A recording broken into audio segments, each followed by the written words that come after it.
Assalamualaikum warahmatullahi wabarakatuh. So, macam biasalah, hari ni kita akan buat ulasan perlawanan antara Kedah versus Selangor.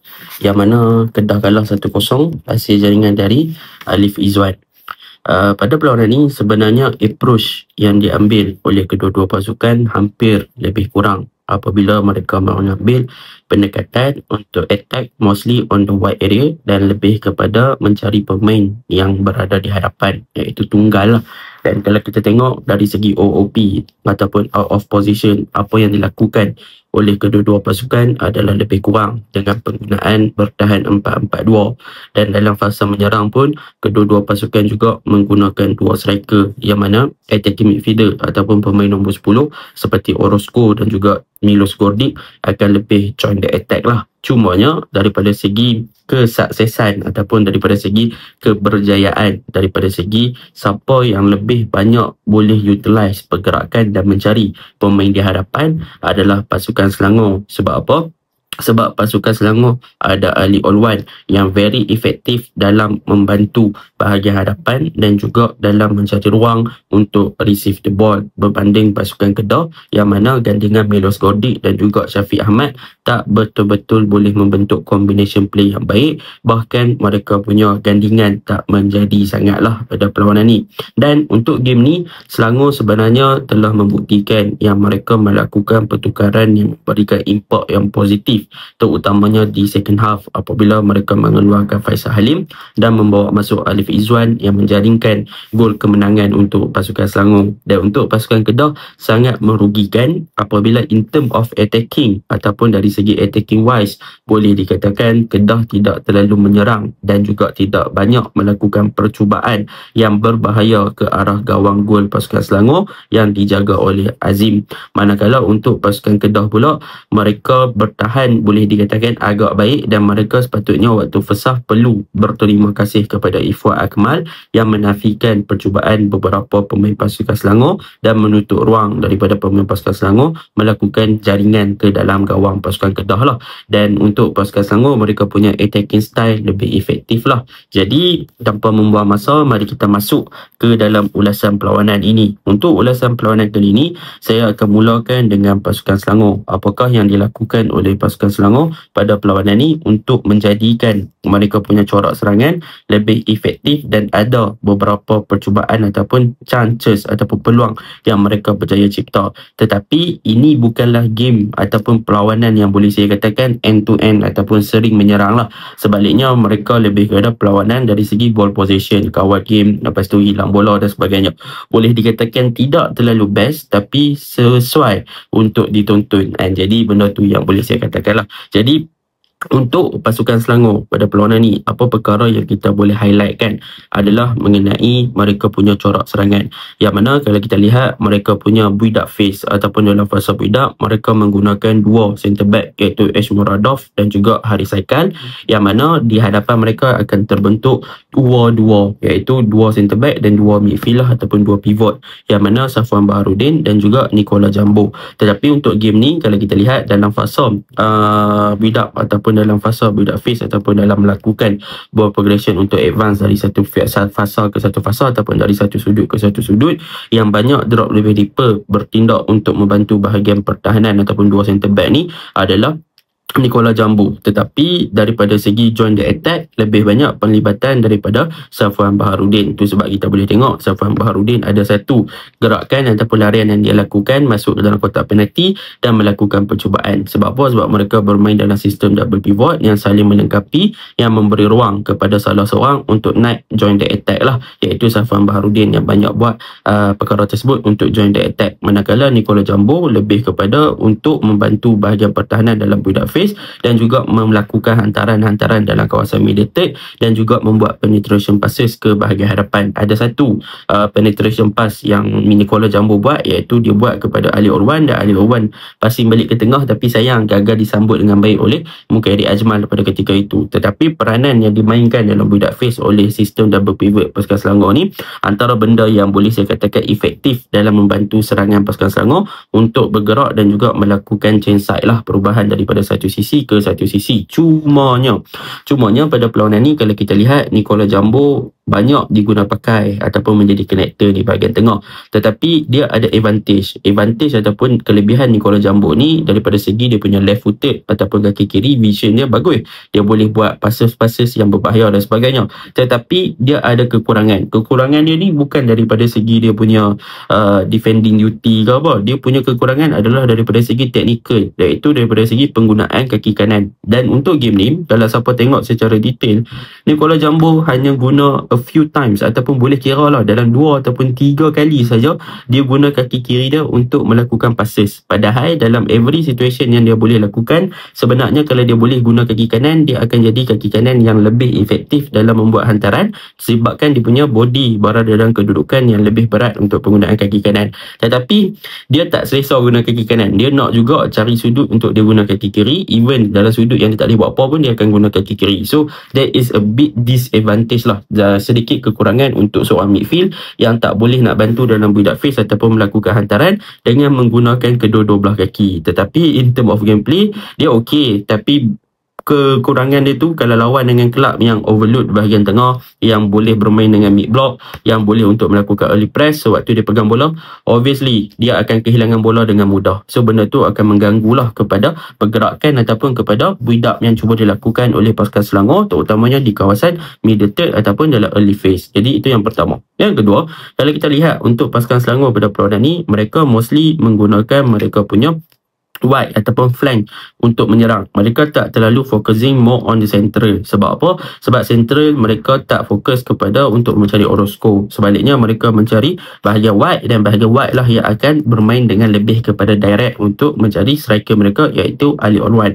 Dalam fasa untuk menentang pasukan seperti Kedah yang kadang-kadang mereka punya defense tak tersusun ataupun tak organize, dan dalam masa yang sama defense mereka pun boleh dikatakan tidak terlalu menutup ruang yang banyak, mereka bersesuaian untuk bermain secara sedemikian. Tetapi ada beberapa sedikit kelemahan yang boleh untuk Selangor perbaiki. Jadi mari kita masuk. Okey, untuk Selangor, mereka kalau kita lihat waktu first half, mereka meletakkan Mukhari Azmal di bahagian kanan dan Faisal Halim di bahagian kiri. Apa yang bagus dengan penggunaan dua winger ni adalah Mukhari Azmal, dia boleh bertindak dengan membuat hantaran-hantaran direct ataupun through passes ke bahagian hadapan untuk mencari Ali Alwan yang berada di kawasan sentral, dan beberapa kali kejadian tersebut berlaku. Tetapi yang menjadi permasalahan adalah kita kena ingat Ali Alwan sejak masuk lawan dengan Selangor, dia mostly akan bermain di bahagian kiri, dan kalau dia diletakkan di bahagian sentral pun dia boleh cipta ruang dan bermain dengan direct untuk menghantar bola kepada Ali Alwan untuk cipta situasi dalam 1v1 ataupun dia akan berhadapan dengan goalkeeper ataupun seorang pertahanan lah untuk dia big. Sebab Ali Alwan ni dia ada kelebihan daripada segi pace, ball control yang sangat bagus. Tetapi kekurangan yang ada pada Ali Alwan ni adalah daripada segi late decision making, yang mana banyak decision yang dia buat adalah agak lambat. Seperti contoh, bila dia dapat bola, dia terlalu touches banyak, bermaksud sentuhan dia terlalu banyak, menyebabkan dia jadi decision yang dia buat tu agak lambat, menyebabkan kedudukan pasukan lawan dah close the space yang ada yang dia boleh sudahkan dengan lebih awal. Jadi decision making dia as a central forward agak kurang di sini, dan dalam situasi 1v1 pun finishing wise dia agak kurang. So dia bukannya typical yang boleh diguna lebih kepada direct untuk attack on the central ataupun bermain daripada wide ke central yang membolehkan untuk disudahkan peluang-peluang yang ada. Disebabkan itu kita nampak yang Kedah punya defense banyak kali kena penetrate ataupun telah terdedah dengan hantaran-hantaran sedemikian, tetapi end up the execution ataupun the orang kata apa, penyudahnya, the final product and end product tak ada. Sebab apa? Sebab Ali Alwan punya decision making is very late. Bila dia first touch, dia cuba lagi nak bawa second touch, third touch, fourth touch, dah lambat baru dia nak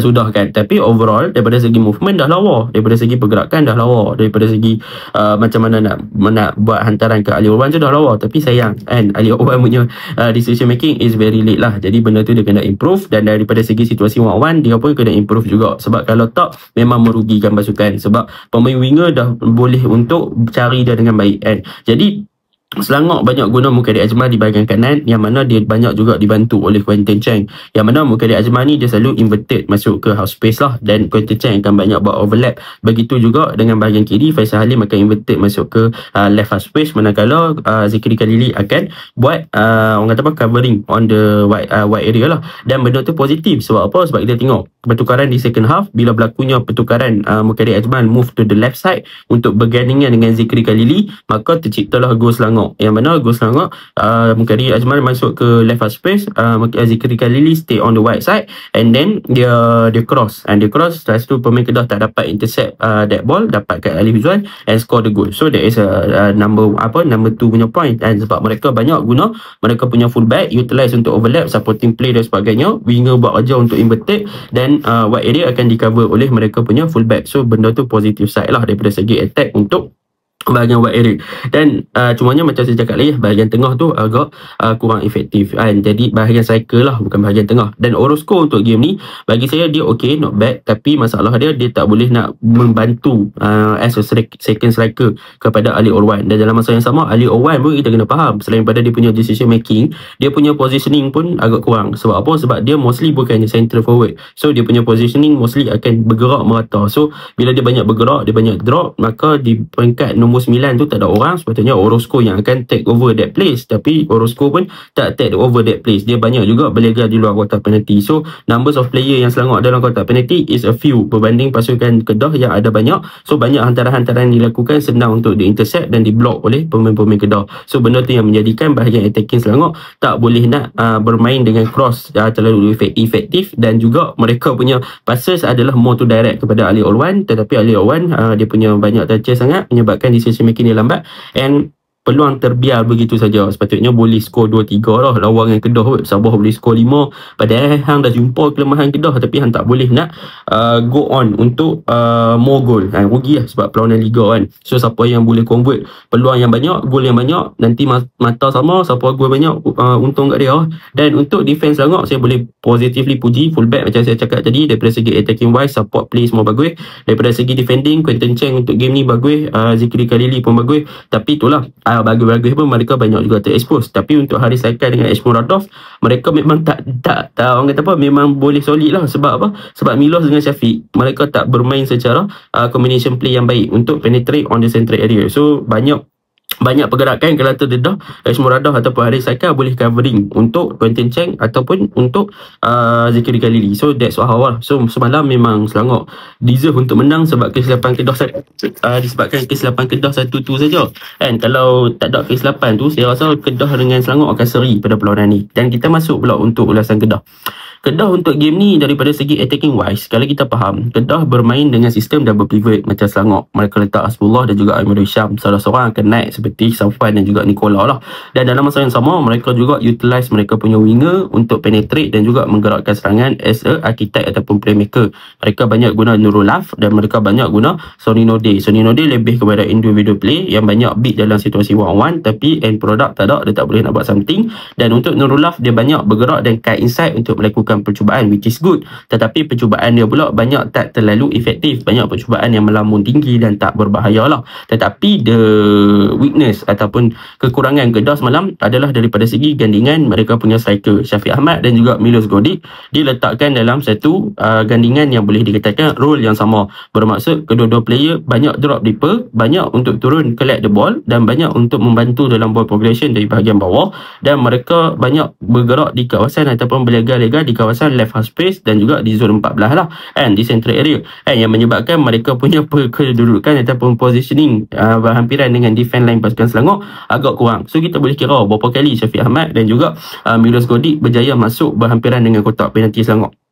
Tengok sendirilah game semalam, and menyebabkan tak banyak peluang yang mereka boleh create dan tak banyak peluang rakan-rakan boleh bagi bola kat mereka, sebab mereka berdua juga agak daripada segi positioning agak drop deeper, kemungkinan disebabkan dua penggunaan daripada role yang sama. Selepas masuk second half, berlakunya pertukaran membawa masuk Faiz Nasir, Asifah, yang mana boleh saya katakan juga tak terlalu efektif dari segi pertukaran, yang mana still lagi pertukaran yang sama. So the true striker is not there, tapi mostly lebih kepada kreator ataupun lebih kepada orang yang untuk create chance lah, seperti Faiz Nasir, Asifah dan sebagainya. Not truly striker. Milos Godik pun walaupun dia true striker, tapi dia tak boleh buat benda tu, tapi sebaliknya dia tak jadi nombor 10 punya player. So that is mengapa Kedah tak berapa efektif lah di bahagian hadapan. Dan untuk defend Kedah, bagi saya semalam defend Kedah overall Ifat selamatkan mereka beberapa kali mereka terexpose, mereka tak tersusun, mereka punya gap between the line banyak, dan mereka punya orang kata apa, senang kena penetrate dengan true passes. And saya tak faham, mungkin daripada segi commanding di belakang pun agak kurang, tapi mostly defend memang daripada game lawan dengan Sabah itu pun kita boleh nampak yang mereka punya defending tak ada command dari belakang, tak ada orang yang jaga betul kan, tak terlalu efektif. Saya tak pasti kenapa. Jadi banyak benda yang Kedah kena baiki. Saya tahu Kedah ada masalah dalaman, tapi kalau masalah dalaman tu tak dapat disettlekan, kalau main macam ni saya rasa boleh, sebab dia idea yang Coach Nafuzi bawa dengan pemain Kedah tunjuk tu, sebenarnya Kedah boleh go lebih jauh kan. Kedah boleh pergi lebih jauh daripada segi gameplay yang mereka tunjuk, boleh main dengan lebih baik, tapi macam ada something yang menghalang mereka untuk all out. So benda itulah yang konflik dalaman kena settlekan. Jadi kalau tak, saya sayanglah, sebab Kedah punya potential is, saya rasa untuk season ni sepatutnya Kedah yang nombor 2 kalau based on gameplay dan juga idea how mereka nak execute atas padang. Tapi disebabkan the energy yang pemain pun faham lah ada masalah dalaman, pemain pun kadang-kadang ada yang all out, ada yang cuba all out tapi hanya sekadar all out, dan daripada nak bermain dengan lambang susah lah kalau masalah dalaman. Kalau saya tak dibayar gaji pun siapa je nak buat betul-betul kan. So benda tu akan affect the whole team, the harmony, and daripada segi keselasian dan sebagainya, benda tu akan affect lah. Jadi hopefully the management can manage lah Kedah untuk be better. So kalau boleh elakkan daripada percaya scammer. Okay, Assalamualaikum.